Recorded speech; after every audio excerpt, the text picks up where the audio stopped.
पहला क्वेश्चन है, एक क्लब में महिलाओं और पुरुषों की संख्या का अनुपात 3:2 है और हाल ही में 300 महिलाएं क्लब में शामिल हुई है, तो अनुपात कितना हो गया? 5:2 हो गया है। पूछ रहा है अब क्लब में महिला सदस्यों की संख्या कितनी है। तो इसको हम लोग आसानी से बनाएंगे। देखिए कैसे। पहले क्लब में जो महिला और पुरुष का अनुपात था वो कितना था? 3:2 था। इसमें कितना महिला ऐड हो गई? 300 ऐड हो गई। अब जो है सो महिला और पुरुष का अनुपात हो गया 5:2। एक चीज देखिए कि पहले भी पुरुष 2 ही था और अभी भी पुरुष 2 ही है, यानी कि पुरुष में तो कोई बदलाव हुआ नहीं है। बदलाव हुआ है महिला में। पहले महिला 3 थी और अब महिला कितना हो गया है? 5 हो गया है। कितना ऐड किए? जब 300 ऐड किए, यानी कि जो ये 2 का डिफरेंस है वो कितना बताएगा? 300 बताएगा। तो 1 बराबर क्या हो जाएगा? 150 हो जाएगा। ठीक है। पूछ रहा है कि अब क्लब में महिला सदस्यों की संख्या कितनी है। तो महिला अब कितनी है? 5 है, यानी कि 150 गुना 5 बराबर 750। तो अब महिला सदस्यों की संख्या कितनी हो गई? 750 हो गई। समझ में आ गया? ये आसान क्वेश्चन था। पहले 3:2 था, बाद में 5:2 हो गया। पुरुष सेम का सेम है, महिला बढ़ा। कितना बढ़ा? तो 300 ऐड किया, तो अनुपात में कितना बढ़ गया? 5, 3 से 5 हो गया। तो जो 2 का डिफरेंस है वो 300 के बराबर कर देंगे, तो 1 बराबर यहाँ पे 150 निकल के आ जाएगा। तो बाद में महिला कितना था? 5 था, उसको 5 से गुना करने पे ये 750 आ जाएगा। ठीक है। अगला क्वेश्चन देखते हैं क्या है। अगला क्वेश्चन देखिए क्या है।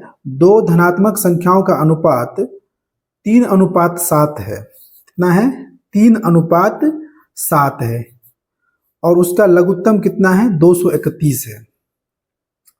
तो एक काम कर लेते हैं, मान लेते हैं कि एक संख्या मान लेते हैं 3x, एक संख्या मान लेते हैं 7x। ठीक है।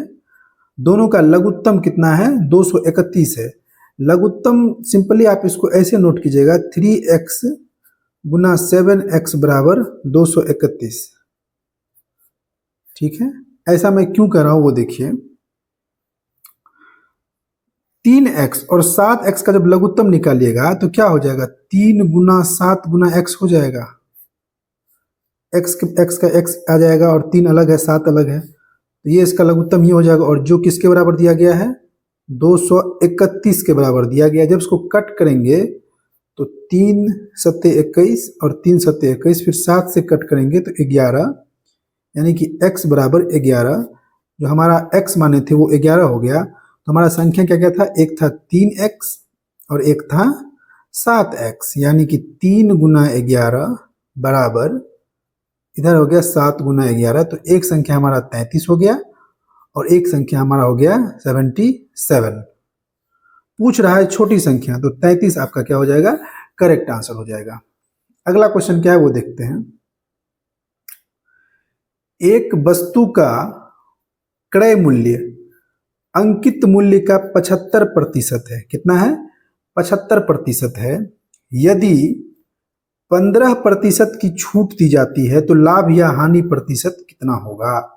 सबसे पहले मान लेते हैं कि अंकित मूल्य, क्या मान लेते हैं? अंकित मूल्य। अंकित मूल्य को हम लोग लिखते हैं मार्केट प्राइस। ये मान लेते हैं 100। जो क्रय मूल्य है वो अंकित मूल्य का कितना है? 75% है। जो क्रय मूल्य जिसको हम लोग सीपी कहते हैं वो अंकित का कितना है? 75 है, यानी कि ये हो जाएगा 75। अब कह रहा है कि 15% की छूट दी जाती है। तो आपको पता होना चाहिए कि छूट हमेशा अंकित मूल्य में दी जाती है, और जब इसमें हम 15% का छूट देंगे, कहने का मतलब 100 गुना 85/100, यानी कि हम इसको 85 रुपया में बेचेंगे। कितना में बेचेंगे? 85 रुपया में। तो पूछ रहा है कि लाभ या हानि कितना होगा? 75 रुपया का सामान था, 85 में बेच रहे हैं, तो क्या हुआ? लाभ हुआ। कितना का लाभ हुआ? तो आपको पता होगा कि लाभ प्रतिशत, हानि प्रतिशत का फॉर्मूला होता है वो होता है लाभ बट्टा में क्रय मूल्य गुना में 100।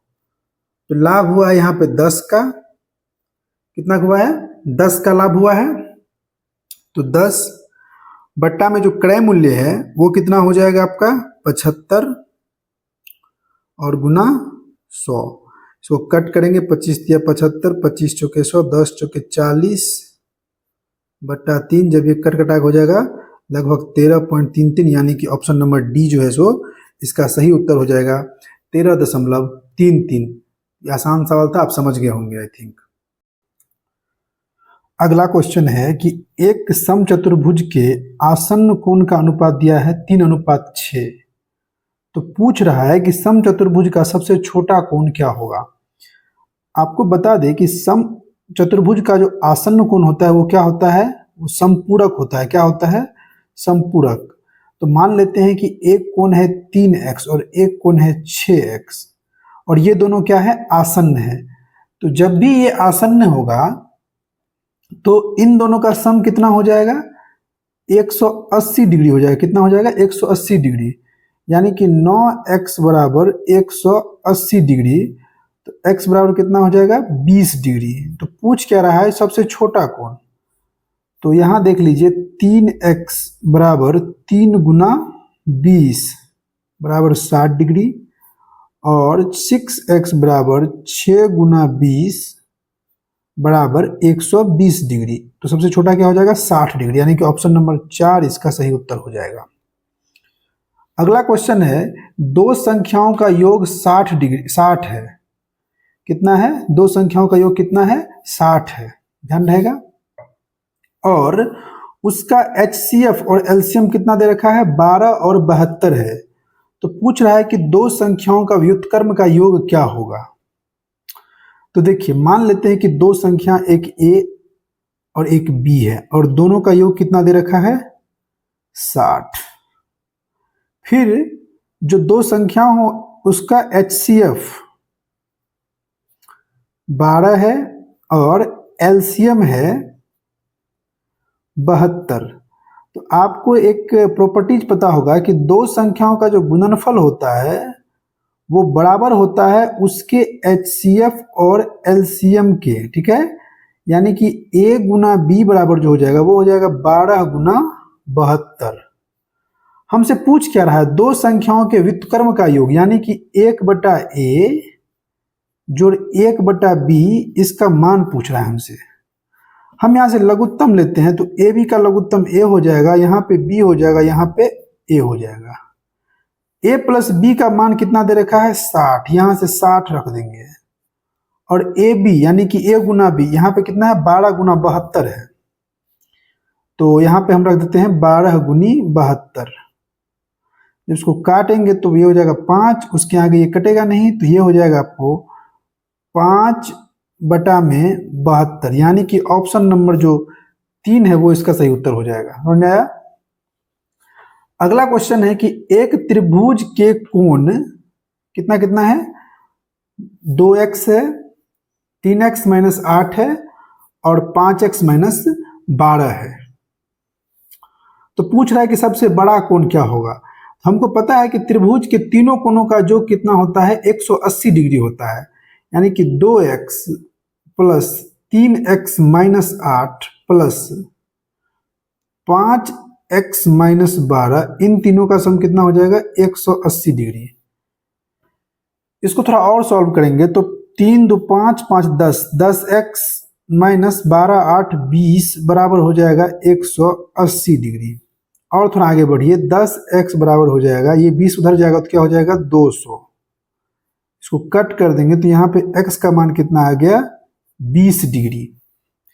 अब सब में x का मान रखते हैं, जैसे कि 2x है तो 2x हो जाएगा 2 गुना 20 यानी कि 40 डिग्री। अगला है 3x माइनस 8 यानी कि 3 गुना 20 माइनस 8 यानी कि 20 या 60 माइनस 8 52 डिग्री। और तीसरा है हमारा 5x माइनस 12 यानी कि 5 गुना 20 माइनस 12, 100 माइनस 12 बराबर 88 डिग्री। ऑप्शन नंबर 4 इसका सही उत्तर हो जाएगा। समझ में आ गया? आसान था कि एक त्रिभुज में तीनों कोणों का मान कितना होता है, 180 होता है, उस पर हम उसको बना दिए। अगला क्वेश्चन देखिए क्या है। अगला क्वेश्चन है कि किसी राशि पर, कोई राशि है, कोई अमाउंट है, उस पे 10% की दर से, मतलब कि टाइम दिया गया है 2 साल, रेट दिया गया है 10%, तो साधारण ब्याज कितना बनता है, 500 रुपया। साधारण ब्याज का मतलब सिंपल इंटरेस्ट कितना बन रहा है, 500 रुपया बन रहा है। हमसे पूछ क्या रहा है ये, हमसे पूछ रहा है कि चक्रवृद्धि ब्याज क्या होगा, यानी कि सीआई का मान पूछ रहा है। देखिए इस क्वेश्चन को बनाने के लिए बहुत सारा टेक्निक है, लेकिन 2 साल पे जब क्वेश्चन पूछता है तो इसको हम अपना एक आसान टेक्निक से बनाते हैं। 2 साल का जो है सो एसआई कितना दिया है, 2 वर्ष के लिए बनाते हैं इसको, पहला वर्ष और ये दूसरा वर्ष मान लेते हैं।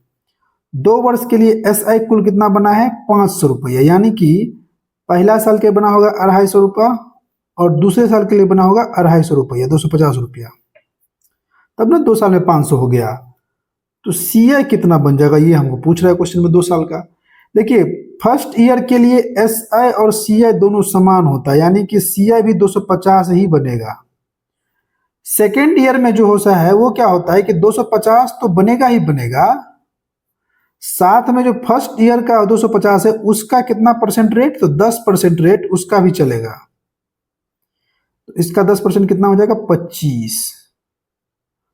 कुल मिला के अब देखिए कितना हो गया, 525 रुपया। कितना हो गया, 525 रुपया, यानी कि ऑप्शन नंबर 1 इसका सही उत्तर हो जाएगा।